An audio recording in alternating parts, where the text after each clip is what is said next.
Bungie has done a pretty good job of transferring everything from the old Void system into Void 3.0 with basically the same functionality, but basically is not quite the same exactly. Today I'm going to talk about abilities that I feel like were a bit shortchanged when it came to transferring them from the old system into the Void 3.0 system. The reason why I took so long to get to this video is I really wanted to make sure I wasn't overreacting and had a pretty good understanding of how Void 3.0 worked, so I didn't overstep myself. I'm sure I'm going to make a few mistakes here, so just, let me know in the comment section down below. If you enjoy this type of discussion and you enjoy that I'm trying to take a level-headed and reasonable approach to this, subscribe, hit the like button, and share it around. Alright, talking about this in general, bringing the camera back a little bit, the reason why I'm discussing this above everything else is that I'm worried coming into these next systems as we get Arc 3.0 and eventually Solar 3.0 that we don't lose any more of our abilities that we might like, or particular changes in a particular subclass is no longer accessible. So as an example, imagine how sad you would be if you're a top tree Dawnblade main and you suddenly don't have Celestial Fire for whatever reason, or maybe let's say Striker Titans, you don't get the ability to use Trample or Inertia Override or something like that.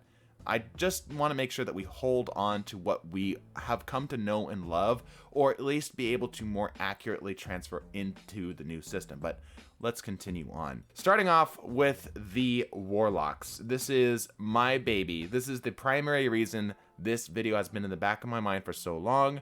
The Middle Tree Nova Warp's melee, what used to be called Atomic Breach, is close, but not quite what we're looking for in this new melee. Now, primarily when Bungie steps in, and like I said, Bungie's done a really good job of getting all of the abilities in some fashion or another into the new system and decently balancing them so that they don't feel overpowered. Our first concern when we heard about Void 3.0 was like an unkillable Titan with Devour or an Invisible Warlock, but Bungie's done a pretty good job of maintaining class identity and allowing us to play with new tools. But there are areas that just don't know why they removed them. Atomic Breach's biggest point, the reason why it was so useful, is not only did it have the explosion like Pocket Singularity now, but it also had a high amount of damage, and specifically in PvP, this was pretty great. I'm not sure if this was an intentional choice from Bungie. Well, of course it was intentional, but it feels like this is an intentional holdback on this. But I don't think that this ability was overpowered. I think this is what made that subclass so much fun, and part of the reason I loved the subclass so much and it was removed. I would like to see the damage of the point blank melee of Pocket Singularity go up to 165, and maybe some of you might think that's overpowered. Then at the very least, give us the option to equip Atomic Breach back like we had it in the old system, just so we have it as an option. I don't think anybody was complaining too hard about that melee. Corrosive Smoke is no longer a thing. This is, I think, the less of the evils that has occurred, as Smoke is functionally the same for the majority of engagements. Obviously, you lose a little bit of that damage over time, but I would argue with the reworks to grenades, this is acceptable, although a little bit frustrating.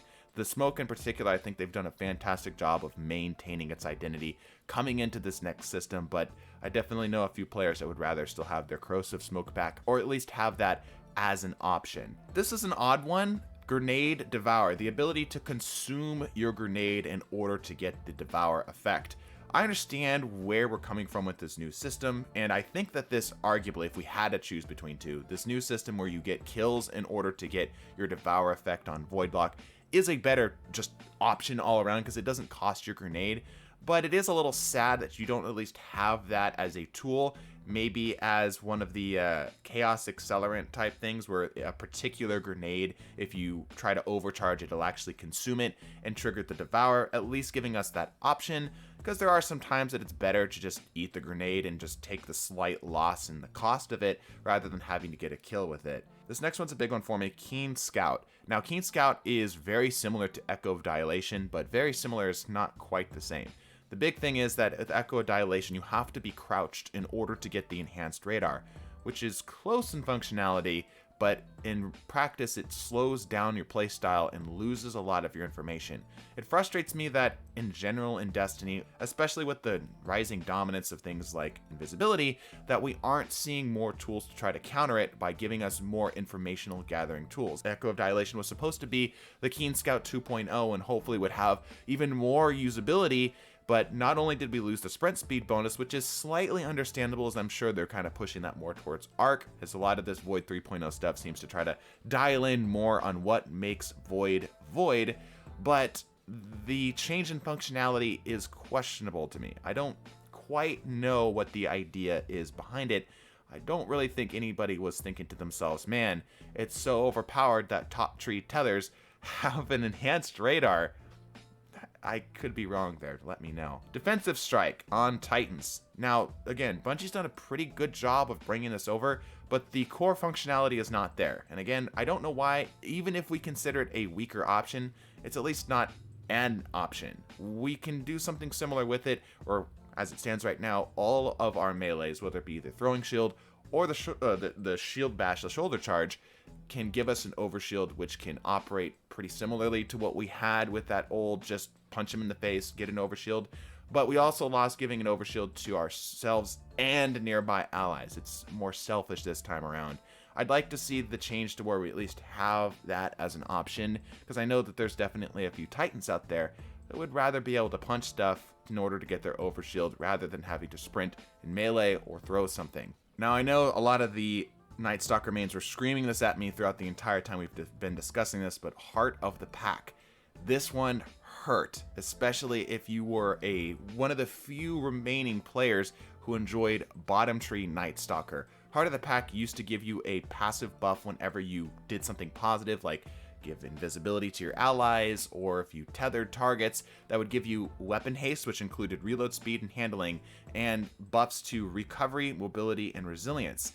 It wasn't the most impactful of all of it, which I think is why Bungie might have removed it, but I definitely know some players that really enjoyed it. I would have liked to have seen at least something transfer into this Void 3.0 system that mimicked its effect even slightly, but as it stands, it's completely gone. There's not even a way to mimic it outside of just completely reworking your armor and squinting really hard and saying that, yeah, this is definitely the perk that I lost. Dark Matter on Void Walkers. Another middle tree Nova Warp main problem, I know, but back in the day, the Dark Matter was a passive which would give you a bump to all of your abilities if you got a kill with a Void ability. We've got something similar to that with Devour, which I do believe, because it also would give you health. Dark Matter used to give you health. Devour is just a better option for the health related side of things. But we lost out on the ability regen. This is a small gripe, but I mean, we're being thorough here, and this is one of those things that I should at least throw out on the table. This next one, I would argue, is more of a change, an intentional change. I mean, the naming convention is even obvious for this one. Flawless execution no longer exists. We now have stylish execution. It's pretty clear that Bungie is saying, hey, getting invisibility just off of headshots was difficult to balance because in PvP it was pretty good, in PvE it had some place in the game, but it just felt like it was giving you something for free, or at least very close to being free. So playing this more into stylish execution is pretty close, but it's something at least to throw out there. Again, we are trying to be thorough. I know a lot of players, particularly somebody like Shadow Destiny, who does a lot of sniping, really liked that ability, and it's a little bit frustrating that it's gone, but at least this one's understandable, as they were pretty clearly saying, hey, we're going to transform this into something else. Back to Titans. Titans actually lost quite a bit. Superior Arsenal. This used to give Titans 2 grenade charges on Bottom Tree Sentinel. It's something we can emulate now with Armamentarium, but there's a reason you don't see a lot of people running around with Armamentarium. Now, to be fair to Bungie, with the changes that came to Void 3.0 and more options that we have for our grenades, it makes it more enticing to run double grenades. Specifically, we've done it in a video in the past, if you were to do something like Controlled Demolition, a suppressor grenade, as well as Echo of Undermining, I believe it's what it's called, you can get all 3 debuffs on a singular target with just 1 grenade. Having 2 of those is a lot more enticing, But still, it's not even an option to us. It would have been interesting to have had it on one of the weaker of the 3 aspects, or maybe make it into a fragment, although I could definitely see that be a problem as well. I think this one was more a victim of it's too difficult to fit into the Sentinel subclass in general, but if we make it into a fragment, then it's too strong. Like, imagine a Voidwalker running around with charged up Axion bolts for free just from putting it in a subclass. That's an auto lock, right? So slightly more understandable. However, Tactical Strike just seems like an absolute shame.